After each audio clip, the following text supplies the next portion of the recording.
Noong March 23, 1897, 19 na revolusyonaryo mula sa Panay ang binitay ng mga Espanyol sa Calibok, Capiz. Ngayon ay bahagi ng Aklan.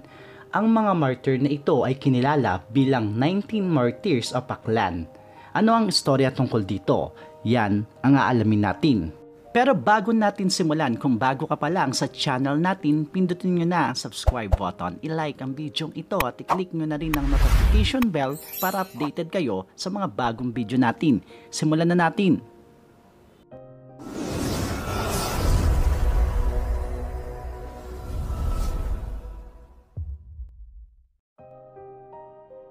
Noong makipagsapalaran sa Australia si Candido Iban at Francisco del Castillo upang magtrabaho bilang taga-sisid ng Perlas. Dito ay sobrang swerte ang dumapo kay Candido Iban noong manalo ito sa loto. Dahil dito ay dali-dali silang umuwi sa Pilipinas upang magbagong buhay gamit ang kanilang napalalunan. Sa kanilang pag-uwi, nakilala ni Candido Iban ang kapatid ni Andres Bonifacio na si Procopio at nahimok siya nito na sumapi sa kilusang katipunan. Dito nagbago ang mga plano ni Candido Iban. Inilaan ng revolusyonaryo na si Candido Iban at Francisco del Castillo ang kanilang napanalunan upang makabili ng panlimbagan na kanilang ibinigay sa katipunan.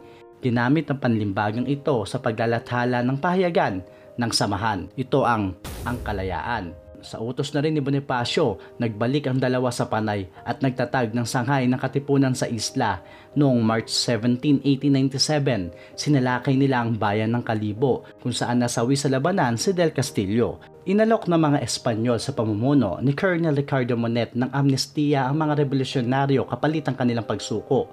Isa sa mga sumuko daw si Candido Iban. Pero may mga nagsasabi na hindi ito sumuko kundi ito ay nahuli. Sa halip na bigyan ng amnestiya ang mga sumukong revolusyonaryo, sila ay piniit at pinahirapan ng mga Espanyol.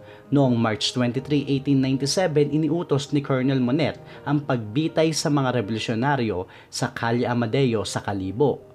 Bukod kay Iban, kabilang sa mga binitay ay ang mga katupunerong sina Roman Aguirre, Tomas Briones, Domingo de la Cruz, Valeriano Dalida, Claro Delgado, Angelo Fernandez, Isidro Jimenez, Benito Iban, kapatid ni Candido Iban, Simon Inocencio, Catalino Magat, Lamberto Magat, Valeriano Masinda, Maximo Machong, Simplicio Reyes, Canuto Segovia, Gabino Sugkang, Francisco Villorente at Gabino Yonsal. Ang kanilang mga labi ay nilagak sa isang mass grave. Ang pagkamartir ng 19 na revolusyonaryo ang lalong nagpaalab sa damdamin ng mga klano na sumali sa himagsikan.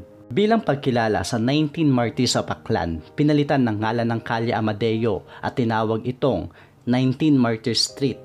Iniutos din ng lokal na pamahalaan noong 1926 ang pagbuo ng monumento para sa mga martyr.